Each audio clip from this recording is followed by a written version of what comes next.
Hello students, चलो आम Indian history Bharat इतिहास मध्ययुग मोगल और सुल्तान जुगर केते गुडे इंपोर्टेंट शॉर्ट क्वेश्चंस 2 मार्किया क्वेश्चन आलोचना करवा। क्वेश्चन अमीर उल मोमिन किए?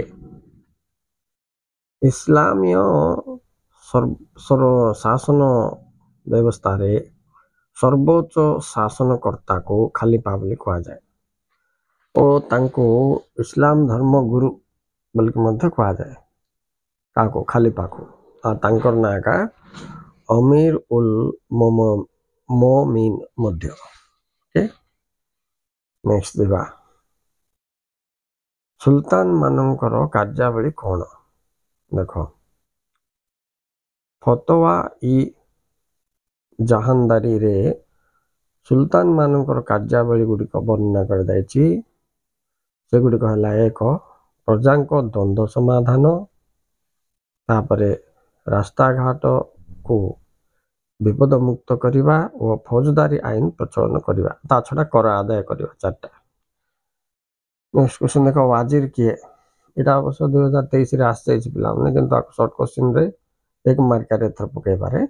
दिल्ली शासन व्यवस्था रे प्रशासनिक मुख्य बोले प्रधानमंत्री को वाजिर कहउथिले तांके। सुल्तान शासन जे प्रधानमंत्री रहउतला केंद्र शासन रे तांको वाजिर बोली कहा जाउथला।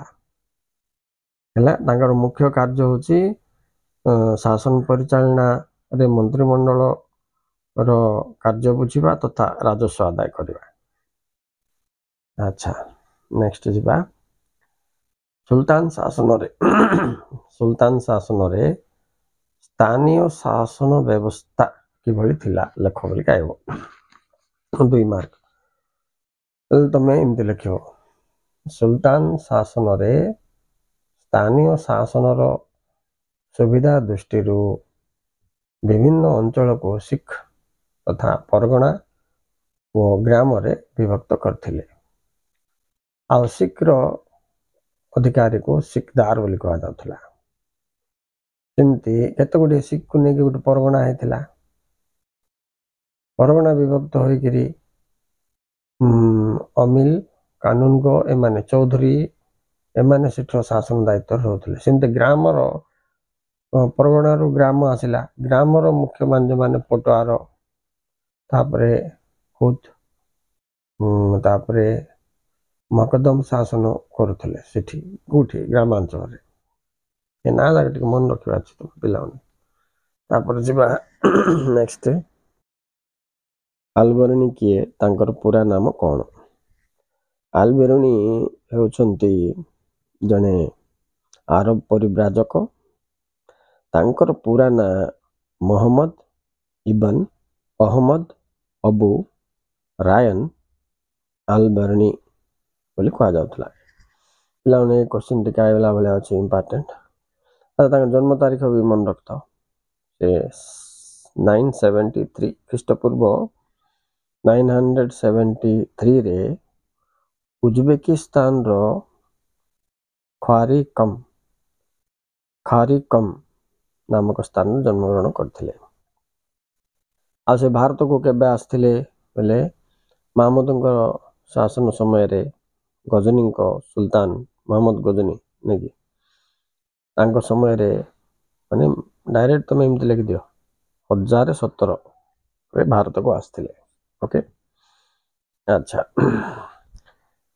ए मध्ये अलबर्नी भारत रे केते वर्ष रहितले बोली कि मध्ये गुड क्वेश्चन आस पारे पिला माने। सेटा गुटे 13 वर्ष रहितले। तापर पुस्तक ना होची किताबुल हिंद नेकी माने से किताबुल हिंद नामक पुस्तक लिखितले, जोटी भारत रे विभिन्न धार्मिक सामाजिक जीवन विषय रे से एक विवरणी देथिले। अच्छा, रिहाला कौन? देखो, इबान बतुता भारत रे 14 वर्ष रहितले। से 13 वर्ष ए 14 वर्ष। अच्छा, से समय रे 8 वर्ष दिल्ली रे रहितले।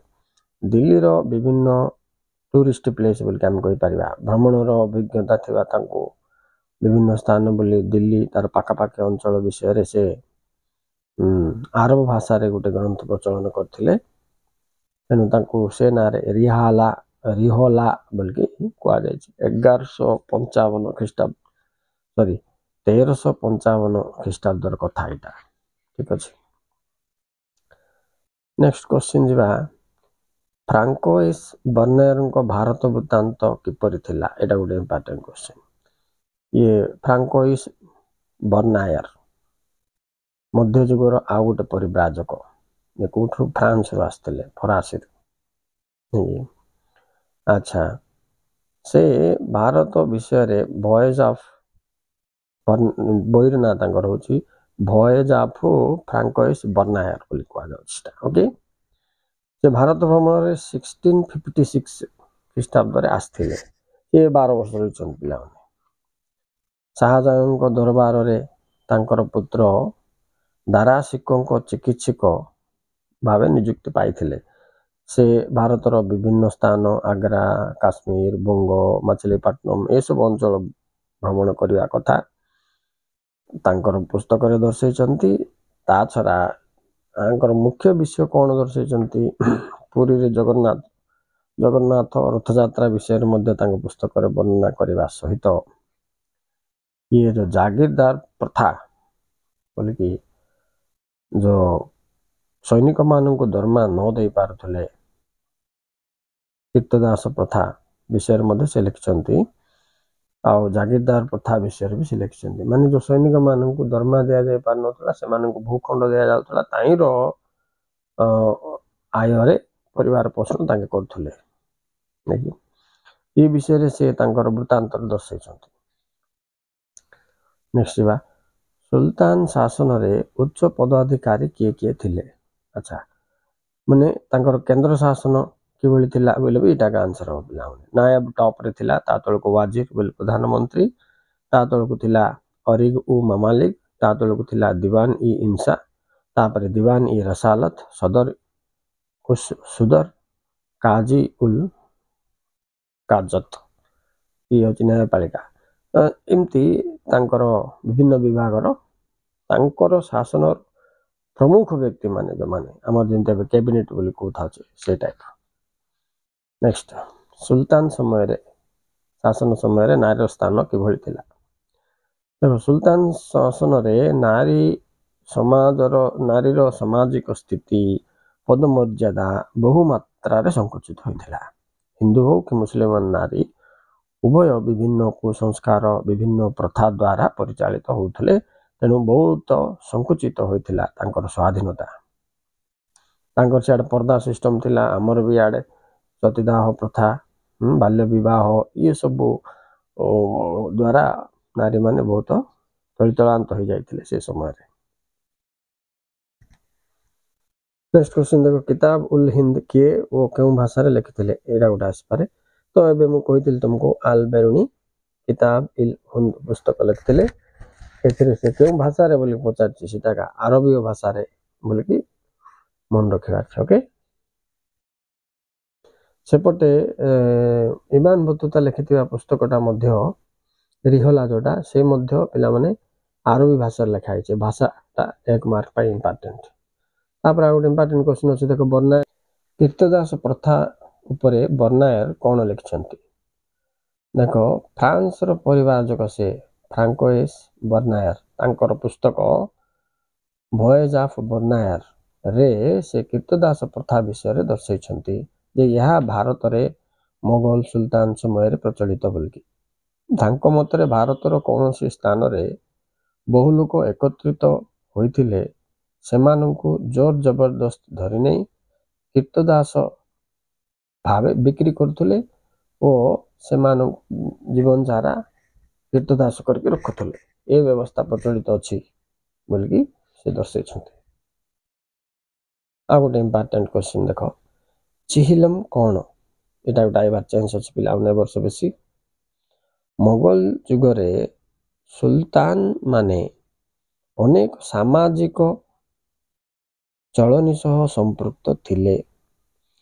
ପରିବାରରେ କୌଣସି ବ୍ୟକ୍ତିର ମୃତ୍ୟୁ ପରେ ସେମାନେ ଏକ ପ୍ରଥା ପ୍ରଚଳନ କରୁଥିଲେ, ଏହାକୁ ଚିହିଲମ କୁହାଯାଉଥିଲା। ମୃତ୍ୟୁ ପରେ ଯେଉଁ ପ୍ରଥା ଅବଲମ୍ବନ କରୁଥିଲେ ତାକୁ ଚିହିଲମ କୁହାଯାଏ ବୋଲି ମନେ ରଖିତ ପିଲାମାନେ। ଟର୍ମ ଉପରେ ଗୋଟେ ଆସୁଛି ଯେମିତି ହେଲେ ମଧ୍ୟ। ଗତ ଥର ଦରଗା କ'ଣ ବୋଲିକି ଆସିଥିଲା।